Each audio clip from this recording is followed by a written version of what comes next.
भारत ने Hormoz straight पार कर रहे अपने जहाजों पर हमले के बाद जारी किया बयान। जी हां, बता दें कि भारत ने हॉर्मोज स्ट्रेट पार कर रहे अपने जहाजों पर ईरान की गोलीबारी को लेकर बयान जारी किया है। विदेश मंत्रालय ने कहा, ईरानी राजदूत संघ बैठक में विदेश सचिव ने हॉर्मोज स्ट्रेट में भारतीय झंडे वाले जहाजों पर फायरिंग को लेकर चिंता जताई है। उन्होंने कहा कि ईरान जल्द से जल्द भारत आ रहे जहाजों को स्ट्रेट से निकालने की प्रक्रिया शुरू करे।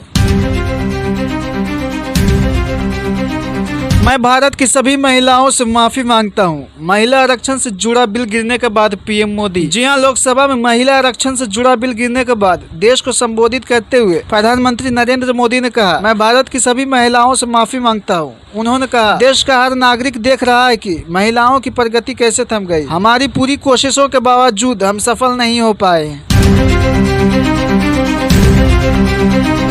महिला आरक्षण बिल को लेकर राहुल गांधी के घर के बाहर बीजेपी का प्रदर्शन, दिल्ली सीएम भी मौजूद। जी हां, महिला आरक्षण बिल को लेकर दिल्ली में शनिवार कांग्रेस नेता राहुल गांधी के आवास के बाहर बीजेपी ने विरोध प्रदर्शन किया और उनका पुतला जलाया। इस प्रदर्शन में दिल्ली की मुख्यमंत्री रेखा गुप्ता सहित कई मंत्रियों और सांसदों ने हिस्सा लिया। वहीं प्रोटेस्ट के दौरान केंद्रीय राज्य मंत्री रक्षा खड़से व बीजेपी सांसद बांसुरी स्वराज को हिरासत में लिया गया। पीएम मोदी के पास आया फ्रांस के राष्ट्रपति का फोन। दोनों ने हॉर्मोज स्ट्रेट को लेकर की चर्चा। जी हां, बता दें कि प्रधानमंत्री नरेंद्र मोदी के पास गुरुवार को फ्रांस के राष्ट्रपति इमैनुएल मैक्रों का फोन आया। पीएम मोदी ने कहा, हमने पश्चिम एशिया के हालात पर चर्चा की और इस पर सहमत हुए कि हॉर्मोज स्ट्रेट में सुरक्षा और स्वतंत्र आवाजाही को तुरंत बहाल करने की जरूरत है। इससे पहले अमेरिकी राष्ट्रपति डोनाल्ड ट्रंप ने भी पीएम मोदी से फोन पर बात की थी। एलपीजी गैस पर सरकार का नया नियम। जी हां, बता दें कि सरकार ने गैस की किल्लत रोकने के लिए सिलेंडर बुकिंग के बीच की समय 21 दिन से बढ़ाकर 25 दिन कर दिया है। इसका मकसद जमाखोरी और कालाबाजारी रोकना है। इससे लोगों को थोड़ा इंतजार करना पड़ेगा, लेकिन सप्लाई को संतुलित रखने में मदद मिलेगी। मिडल ईस्ट युद्ध के बीच भारत ने घरेलू एलपीजी उत्पादन बढ़ाकर करीब 60% तक पहुंचा दिया है। इससे आयात पर निर्भरता कम होगी और लोगों को गैस की कमी से राहत मिल सकती है। सरकार वैकल्पिक ऊर्जा पर भी जोर दे रही है। सरकार ने किसानों के लिए नई सब्सिडी और सहायता योजनाएं शुरू की है। इससे खेती की लागत कम करने और उत्पादन बढ़ाने का लक्ष्य रखा गया है। प्रधानमंत्री उज्ज्वला योजना के तहत ग्रामीण गरीब महिलाओं को अभी सरकार लगभग ₹300 प्रति सिलेंडर सब्सिडी दे रही है। यह पैसा सीधे बैंक खाते में डीबीटी के जरिए जाता है। वहीं एक साल में करीब 9 से 12 सिलेंडरों में यह लाभ मिलता है, जिससे रसोई खर्च कम होता है। बाजार में साबुन, तेल और अन्य रोजमर्रा के सामान के दाम बढ़ने लगे हैं। वहीं कंपनियां कच्चे माल और परिवहन खर्च बढ़ने को कारण बता रही है। इससे आम लोगों का घरेलू बजट प्रभावित हो रहा है और महंगाई को लेकर चिंता बढ़ रही है। बीजेपी ने की महाराष्ट्र में 180 लड़कियों के यौन शोषण मामले में एसआईटी जांच की मांग। जी हां, अमरावती यानी महाराष्ट्र के 19 वर्षीय मोहम्मद अयाज के 180 लड़कियों का यौन शोषण करने के मामले में बीजेपी नेता अनिल बोंडे ने विशेष जांच दल यानी एसआईटी बनाने की मांग की है। वहीं पुलिस के अनुसार अब तक 8 पीड़िताओं की पहचान हुई है, जिनके परिवार से संपर्क किया जा रहा है। वहीं बता दें कि आरोपी के पास से 350 से अधिक अश्लील वीडियो मिले थे। सम्राट चौधरी के सीएम बनते ही बाहुबली विधायक ने बिहार में शराबबंदी खत्म करने की उठाई मांग। जी हां, बता दें कि सम्राट चौधरी के बिहार का मुख्यमंत्री बनने के बाद प्रदेश में शराबबंदी खत्म होने को लेकर अटकलें तेज हो गई है। वहीं बाहुबली और जेडीयू विधायक अनंत सिंह ने कहा, शराबबंदी हम कहते चालू होना चाहिए।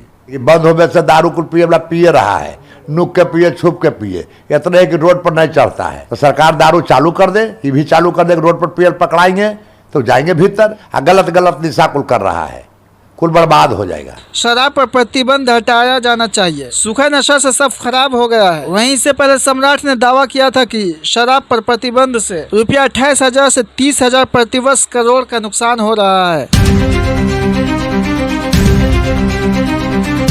गोलीबारी के बाद यू टर्न लेने से पहले आखिरी मैसेज में भारतीय जहाज ने ईरानी सेना से क्या कहा था? जी हाँ, रूसी चैनल आरटी के मुताबिक ईरानी सेना ने स्ट्रेट ऑफ हॉर्मुज में भारत के झंडे वाले सनमोर हेराल्ड जहाज पर हमला किया था, जिसके बाद उसने यू टर्न ले लिया था। वहीं यू टर्न लेने से पहले आखिरी मैसेज में जहाज की तरफ से सेना को कहा गया था, आपने मुझे जाने की अनुमति दी थी, अब गोलीबारी बरसा रहे हैं।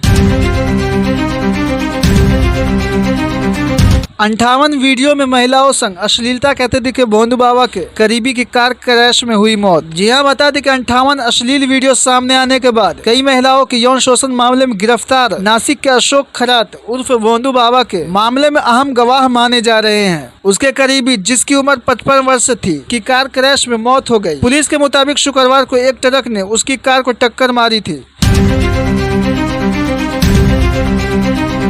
ट्रंप ने किया इजराइल और लेबनान के बीच 10 दिनों की सीजी फायर का ऐलान। जी हां, बता दें कि अमेरिकी राष्ट्रपति डोनाल्ड ट्रंप ने ऐलान किया है कि इजराइल और लेबनान के बीच शाम 5 बजे से 10 दिन की सीजी फायर की औपचारिक शुरुआत होगी। उन्होंने कहा, मंगलवार को 34 वर्षों में इजराइल लेबनान की पहली बैठक हुई थी। मेरा सौभाग्य है कि मैंने दुनिया में 9 युद्ध का समाधान कराया और यह मेरा 10वां युद्ध होगा।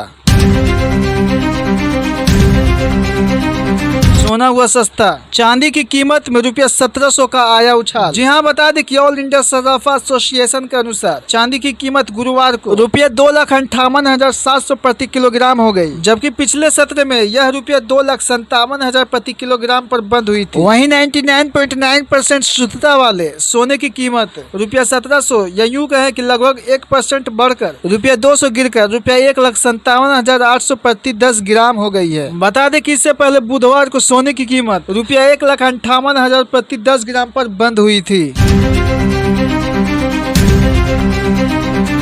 अमेरिका ने ईरान को दी धमकी, कहा शांति समझौता ठुकराया तो फिर से शुरू होगा युद्ध। जी हां, बता दें कि अमेरिका के रक्षा मंत्री पीट हेगसेथ ने ईरान को चेतावनी देते हुए कहा कि अगर तेहरान कोई समझौता नहीं करता है तो फिर से हमले किए जाएंगे। उन्होंने कहा, अगर ईरान कोई गलत फैसला लेता है तो उसे नकाबबंदी का सामना करना पड़ेगा और उसके इंफ्रास्ट्रक्चर, बिजली और ऊर्जा केंद्रों पर बम गिराए जाएंगे।